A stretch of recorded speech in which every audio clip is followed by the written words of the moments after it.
name's Sasha Fable. I'm from the Little Pine First Nation, which is in Saskatchewan. My name is Daryl Kootenay. I'm from Morley, Alberta.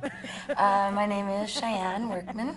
I'm from Edmonton, Alberta, but my family comes from the Drift Powell First Nation Reserve, which is in northern Alberta.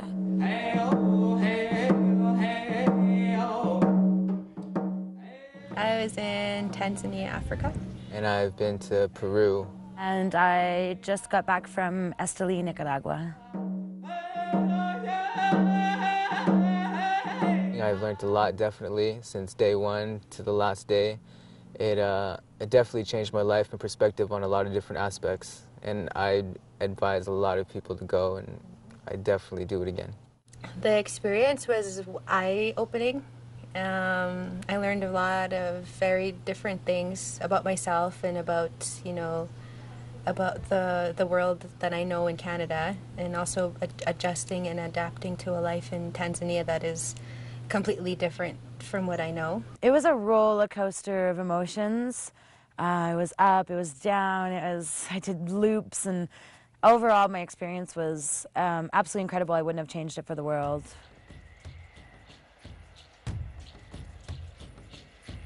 It's taught me a lot. Since day one, like I said, the language was very hard off the bat. I picked up Spanish. I picked up learning how to work with children. I picked up some physical skills with the physical labor, the hard labor.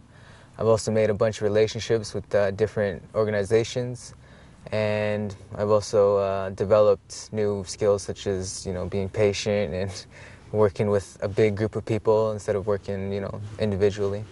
I learned the importance of clear communication so that there's no misunderstandings and there's no frustration. And I learned a lot about my own emotions, about my reactions to certain emotions, my reactions to certain situations. I learned a lot about, I guess, the way I work in a team setting and how to be more patient with, sometimes what you want isn't the good for the entire group. So one big thing that I learned is there's a difference between being stubborn and being strong. I never really thought that was something I had. I didn't really believe what people said about me being having leadership capabilities. I guess it's just something I never really wanted to pursue. I didn't really think it was important, but now I see that it is important, and having no choice but to use those skills is now I know that is something I do have. I'm glad I made it through. At sometimes, it felt very difficult and very hard to where, I could give up, but that wouldn't help me at all. I never used to really speak up for myself or speak up for others because I didn't really think it really mattered. But now, having 4 months of practice with that with my teammates and being able to tell them when I was upset or being able to tell them when they were doing something that, really wasn't the best way to be, having that confidence and having that voice is something that I can apply in almost everything. That's the biggest one. Yeah. My strength is it's improved so much, and not only just because of my work for myself, but because I had a great team to work with. We had our fights, we had our laughs, and that to me provided me with so much extra strength. And if it wasn't for my team, I don't think that my strength would have improved as much as it did.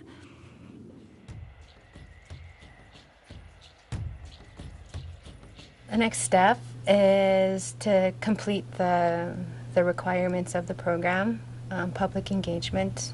But I don't want it to end there. I want to be able to reach other young people who don't see international travel as an option.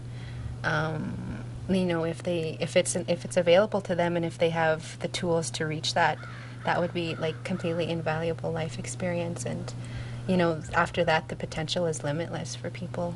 I definitely want to look into schooling and education. That was a big thing down there. I've noticed a lot of the international development and cross-cultural relations would be something that I want to look into and hopefully get into. I also have another idea where I would like to maybe take a class on teaching English and then continue building my Spanish skills. And our school that we went to in Nicaragua, the director has said that it's a very high potential for me to be able to go and teach English in her school. So there's a lot of doors that are opening up because of this, and that is, to me, is just such a a wonderful opportunity. I'm so grateful to have those doors open. Going on to post-secondary education is something that I started but I haven't finished. So completing 4 months in a different country and having it being hard almost every step of the way and completing it is awesome. So I know that I can, you know, apply that to every, like to school even, just finish that and then see where that leads after.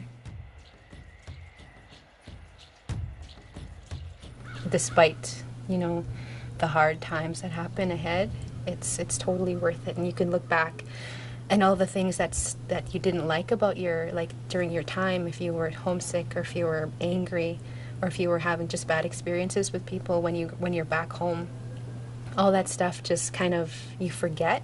And the only thing that really stands out is all the positive experiences and all the things you saw and heard and all the people you met.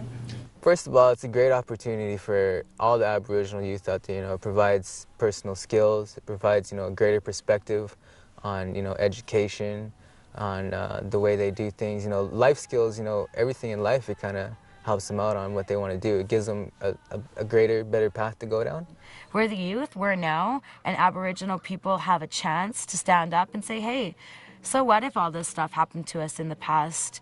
We're better because of it. We're stronger because of it. So go out, take the world by the hand and say, yeah, I'm going to do it. Because it's awesome and you feel so good at the end of it. And you get to see some cool places along the way. So why wouldn't you want to?